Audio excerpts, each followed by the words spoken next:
Supe, en aquel momento desgarrador, que las personas a las que llamaba familia me veían solo como un defecto, como un mal chiste que no podían esperar a soltar. El peso del pequeño regalo, cuidadosamente envuelto en mis manos, de repente se sintió como un ancla de hierro, hundiéndome en un vacío helado y silencioso. El plan nunca estuvo destinado a mis oídos. Sin embargo, al pasar por la entrada parcialmente entornada del salón, sus voces se dispararon. Mi nombre de pila, la reunión festiva, el estallido de la risa compartida, un intermedio cómico planeado, un disfraz ridículo, un comentario casual sobre grasa de motor. Practicaban sus líneas como actores en un escenario, cada inflexión más aguda que la anterior.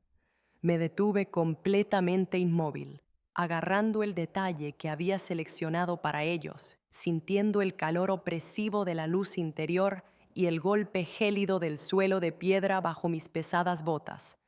Varias horas más tarde, Linda, mi madre, llamó, con la voz temblando por una angustia fingida. ¿Dónde estás ahora mismo? No pronuncié ni una palabra. En ese momento, la verdadera e inevitable consecuencia de sus acciones ya estaba en marcha. Cuando intento rastrear el origen de esta noche crucial, mi mente nunca se detiene en las fiestas. Siempre comienza años antes, dentro de la mansión Sterling, en un distrito llamado New Haven, donde cada superficie transmitía una imagen de orden impecable. Obras de arte perfectamente combinadas, relucientes suelos de mármol, iluminación ámbar tenue, un entorno donde, a pesar de la suavidad de la luz, nunca se manejaba nada con delicadeza. Tenía 19 años el día que anuncié mi intención de seguir la rama de diagnósticos mecánicos especializados. Recuerdo el aroma rico y sabroso de la cena que se estaba preparando en la cocina, algo que involucraba mantequilla y hierbas, algo deliberadamente reconfortante. Mi padre, Marcus Sterling, el director de una cadena exclusiva de tiendas de mobiliario de alta gama, estaba colocando la vajilla. En el momento en que hablé, dejó caer un sustancial utensilio de servir de plata.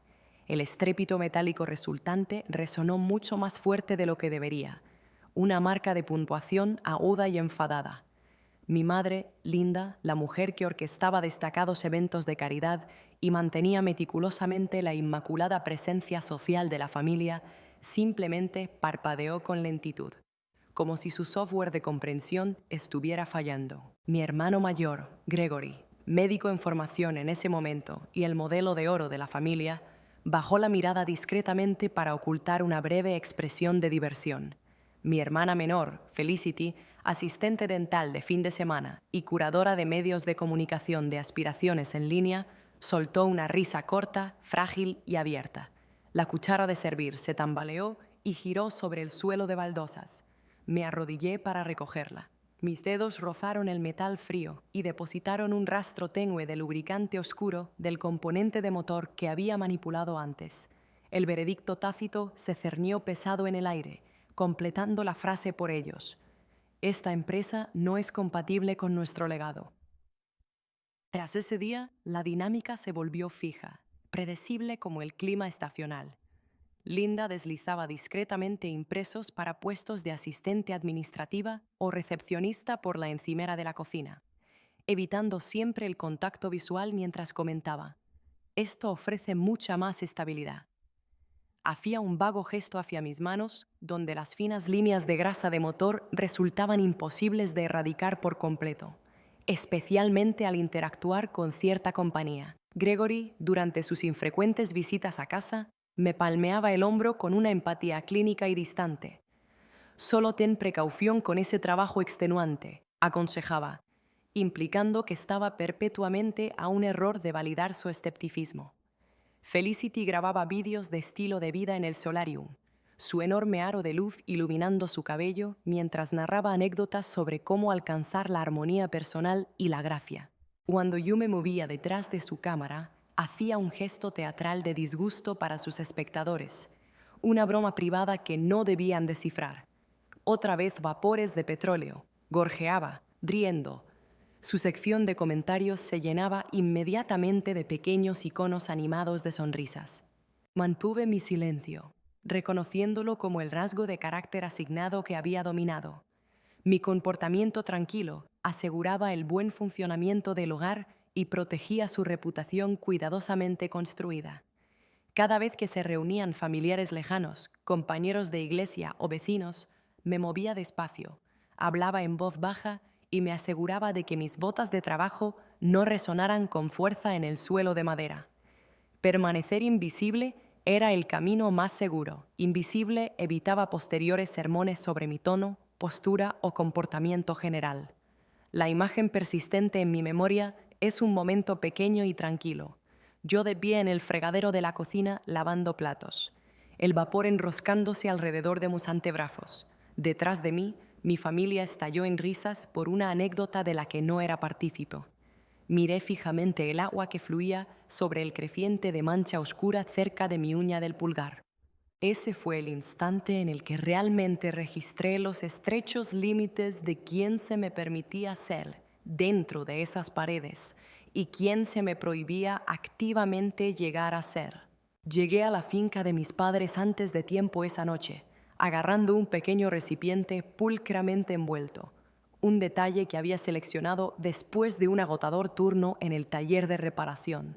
Las ventanas interiores irradiaban una luz cálida y engañosa contra el crepúsculo invernal, el tipo de iluminación que hacía que la casa Sterling pareciera genuinamente acogedora desde la acera, incluso cuando no lo era. Me deslicé en silencio. Mi madre, Linda, estaba ensayando los detalles de la gran celebración comunitaria que organizaba, ubicada en algún lugar más profundo dentro de la estructura. La voz de mi padre, Marcus, flotaba por el pasillo principal, estable y practicada. Seguí el sonido, caminando junto a paredes adornadas con fotografías enmarcadas donde Gregory, el celebrado hermano mayor, era perpetuamente el punto focal, y Felicity, la hermana menor, que microgestionaba su vida online, siempre parecía capturar los ángulos más favorecedores. Al llegar a la zona del salón, noté que la pesada puerta de madera no estaba completamente cerrada. Una estrecha rendija de luz ámbar se deslizaba sobre el suelo oscuro de la entrada. No decidí conscientemente hacer una pausa, pero entonces oí mi nombre. «Victoria», afirmó Linda, como probando la pronunciación para el efecto de un chiste. El estallido inmediato de risa colectiva siguió. Luego, la voz de Marcus, baja pero perfectamente distinta. «Ella llevará el mono de mecánica, ¿correcto? El azul descolorido. Ciertamente enfatiza la premisa». Gregory soltó una risa tranquila y mesurada, el mismo sonido educado que usaba al consolar a los pacientes. «La herramienta de broma, de gran tamaño, provocará una fuerte reacción», añadió Felicity. «Y el diálogo que hace referencia al residuo de motor, impecable. A toda la audiencia le encantará». Hubo un leve movimiento de papel, alguien ajustando un guión, otra persona corrigiendo el timing. Solo le tomó un latido a la comprensión para solidificarse. Una performance satírica, una burla navideña centrada enteramente en mí, mi profesión y la persistente suciedad bajo mis uñas. Y luego Marcus pronunció la línea final, como la impactante conclusión de una rutina meticulosamente elaborada. Abordaremos el papeleo de la herencia justo después. Le da mejor contexto a todo el asunto.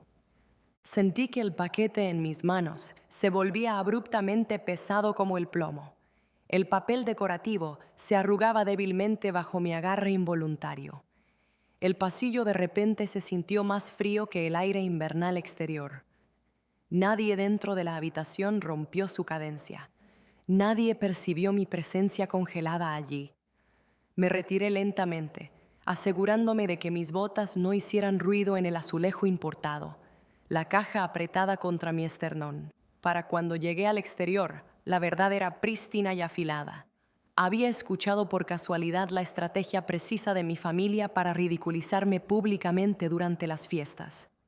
El aire cortante del invierno me golpeó primero cuando salí al porche, no el frío punzante y doloroso, sino el frío denso y agotador que penetra la ropa.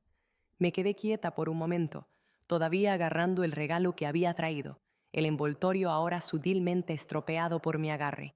Dentro de la casa, la risa continuó, amortiguada ahora, pero aún brillante, todavía perfectamente sincronizada. Coloqué la pequeña caja en el asiento de hierro forjado cerca de la entrada, alisando mi guante sobre la esquina una vez, y caminé hacia mi vehículo de trabajo. No lloré, no grité, simplemente conduje. Las farolas decorativas se difuminaron en rayas mientras me dirigía a la autopista. Mi bolsillo vibró 2 veces. Notificaciones del grupo de planificación de eventos de Linda. Supuse, pero las ignoré. El único lugar abierto a esa hora y la única ubicación que ofrecía una genuina neutralidad emocional era una gasolinera que abría toda la noche, situada justo al lado de la principal autovía. Su cartel de neón era áspero y zumbante, y el asfalto estaba brillante con una delicada capa de hielo invernal. Maniobré mi camioneta en un rincón apartado. Apagué el contacto y permití que el silencio resultante se instalara. Mis manos permanecieron apoyadas en el volante durante varios largos segundos. El débil y familiar aroma a aceite de motor flotaba desde el paño de microfibra guardado de forma segura dentro del bolsillo de mi abrigo. Ese trozo de tela había sido mi compañero silencioso a través de años de turnos de garaje, llamadas urgentes a altas horas de la noche y largos y solitarios viajes a casa. Por primera vez sentí una profunda gratitud por su presencia y su aroma. Me anclaba. Cogí mi teléfono y marqué a Noor Patel, mi confidente más cercana y analista financiera. Noor había estado conmigo desde que abrí mi taller de reparación a los 21 años. Entendía los hábitos arraigados de mi familia y el silencio cuidadosamente cultivado que había arrastrado a mi vida adulta. Cuando respondió, su voz era, como siempre, nivelada y tranquilizadora. ¿Estás bien?, preguntó. Salté la pregunta por completo. En su lugar, simplemente dije, ¿puedes acceder al archivo legal de la sociedad holding? Mi voz me sorprendió, incluso a mí.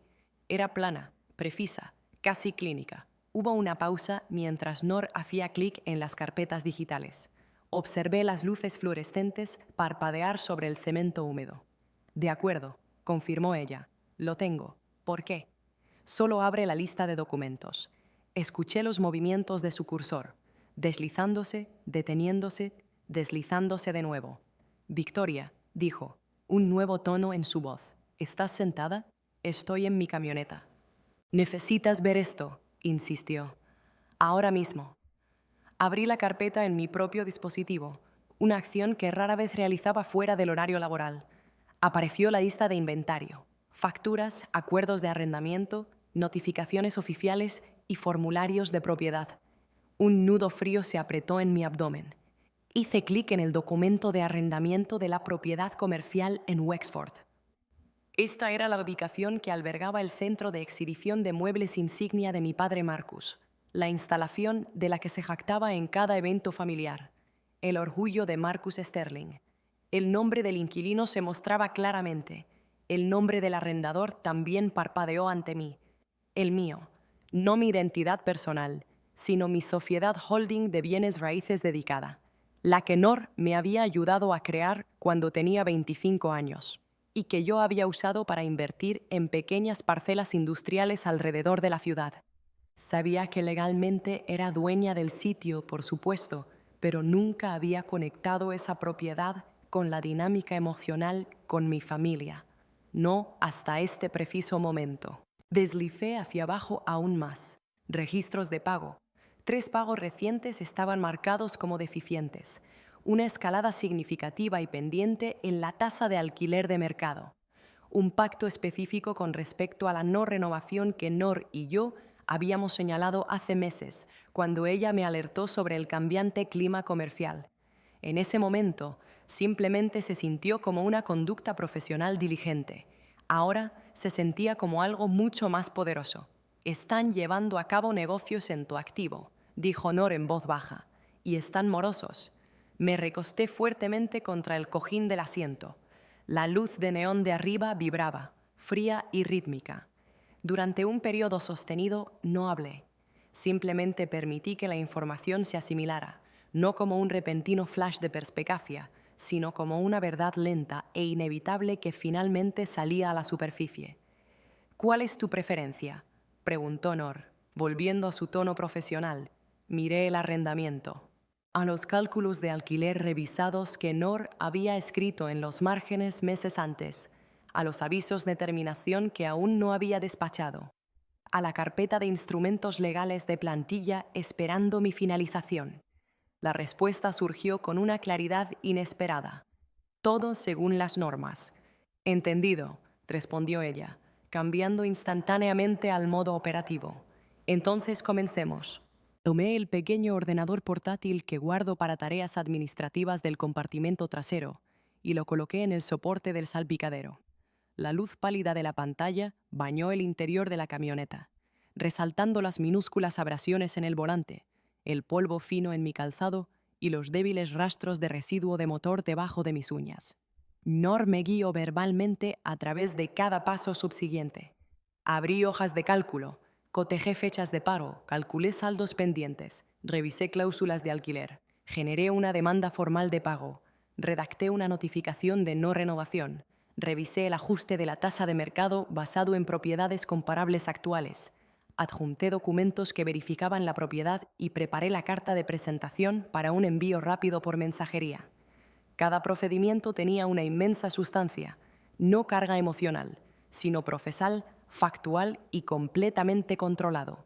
Una sensación de claridad que no había experimentado en años.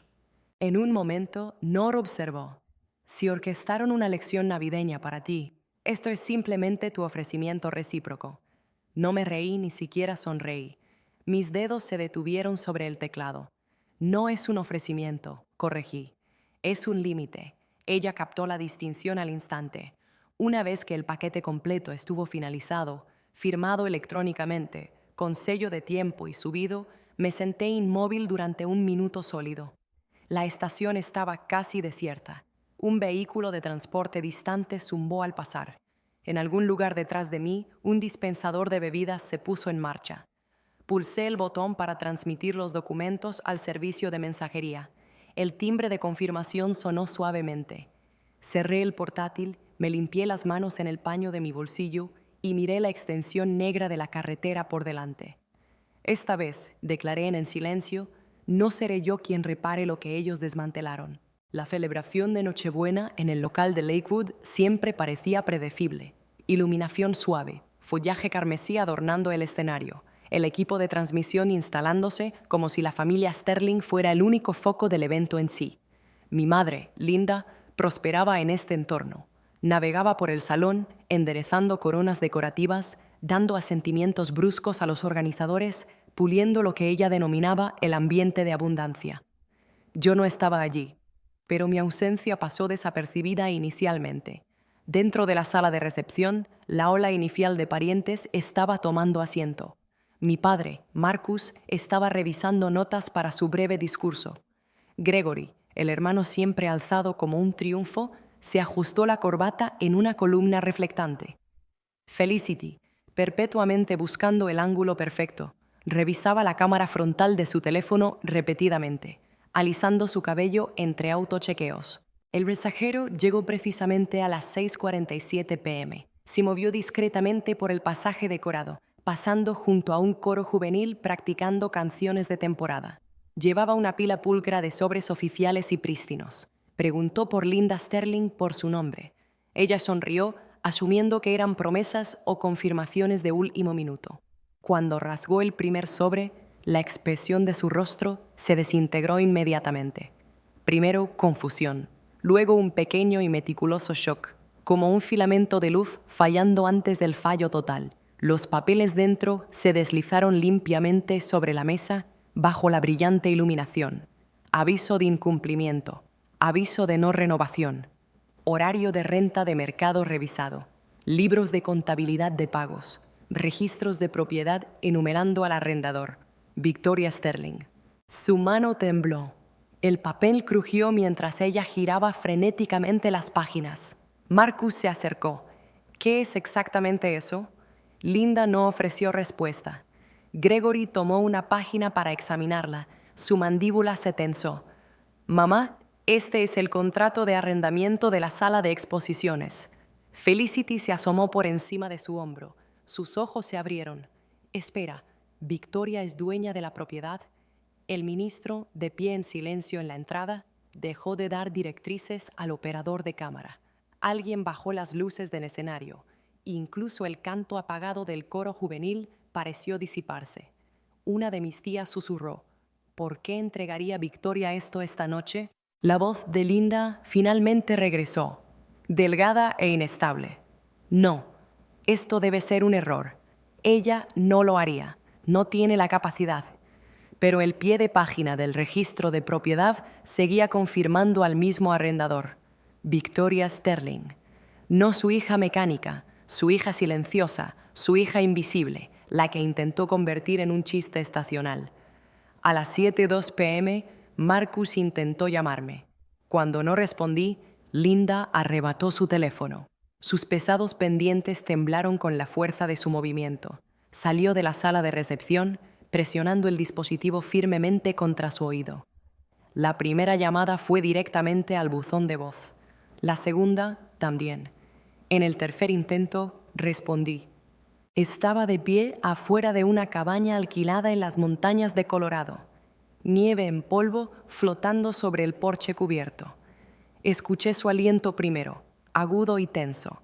Luego su voz, desesperada y cruda. Esa noche, recordaría más tarde, mamá llamó exigiendo. ¿Dónde estás ahora mismo?, chilló. Detrás de ella pude discernir el chirrido de las sillas, el susurro de los parientes, el sonido distante de alguien llorando. No estaba preguntando por afecto, estaba exigiendo porque su producción impecable se había agrietado y me necesitaba para parchear la fisura antes de que el daño se hiciera público. La nieve se acumuló a lo largo de la barandilla de madera mientras observaba los copos posarse en mis guantes. Nor estaba dentro, tarareando suavemente mientras preparaba verduras. La cabaña estaba cálida, pero el aire exterior se sentía puro. No abordé su pregunta. En su lugar, dije lenta, mesuradamente: ¿encontraste mi regalo satisfactorio? El silencio subsiguiente en su extremo no fue teatral. Fue peor, pequeño, completamente aturdido, colapsando hacia adentro. Una quietud que reconoció, quizás por primera vez, que había dejado de orbitar alrededor de su mundo. Victoria intentó de nuevo, más suave ahora, rozando una súplica, pero el viento cambió y su voz se convirtió en un hilo delgado de estática. No voy a entrar en una discusión esta noche, afirmé. Toda correspondencia futura debe ser dirigida exclusivamente a través de la dirección de correo electrónico de la Sociedad Holding. Su aliento se entrecortó audiblemente. No puedes. Ya lo he hecho. Permití que el silencio se mantuviera por un momento, no como una reprimenda, sino como una separación emocional medida, finalmente establecida. Luego finalicé la llamada. La nieve persistió. El teléfono permaneció inmóvil en mi mano. Dentro de la cabaña, Nor sugirió agregar otra pieza de leña al hogar, y por primera vez en incontables años no sentí absolutamente nada que me atrajera de vuelta a Wexford. La mañana siguiente a la fiesta, la cabaña estaba en silencio de una manera que la casa Sterling nunca había logrado. Sin decoraciones elaboradas, sin iluminación escenificada, sin risas suaves y practicadas escapando por las puertas. Solo el susurro del viento tejiéndose a través de los pinos y el suave chasquido de la chimenea que Nor había encendido antes del amanecer. Me senté en el pequeño porche con una taza calentando mis manos. La nieve había caído intensamente durante la noche, enterrando los escalones en un lienzo liso e ininterrumpido de blanco. Mis botas dejaron las marcas iniciales cuando salí, cada huella hundiéndose limpiamente en la superficie. Dentro, Nor se movía en silencio alrededor de la pequeña cocina, su presencia de apoyo y discreta. No hizo preguntas sobre las llamadas, los documentos o el alboroto resultante. Ella sabía mejor que nadie que la quietud podía funcionar como una forma profunda de seguridad.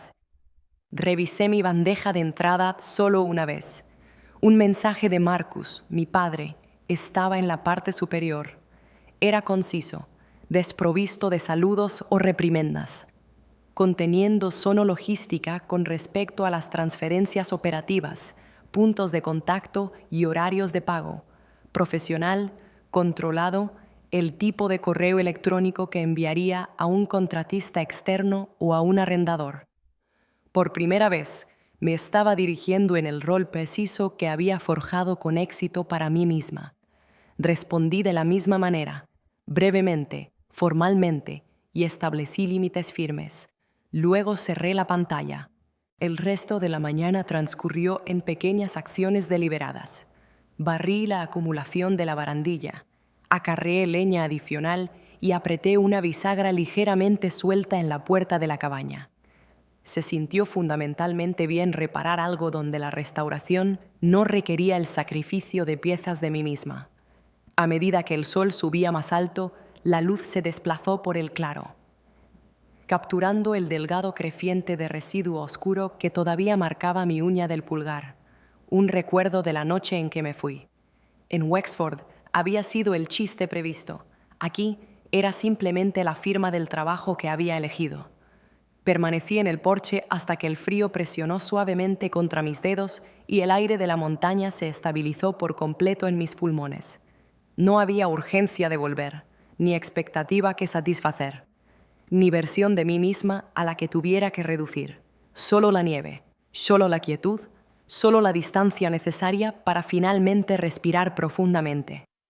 Los límites no son medidas punitivas, son la delineación silenciosa de lo que te niegas definitivamente a llevar por más tiempo. De pie en ese porche, viendo cómo la nevada borraba cada rastro de mi pasado, capté una simple verdad. La distancia puede ser la forma más esencial de respeto, tanto la que se da como la que finalmente se toma. No olvides suscribirte para más.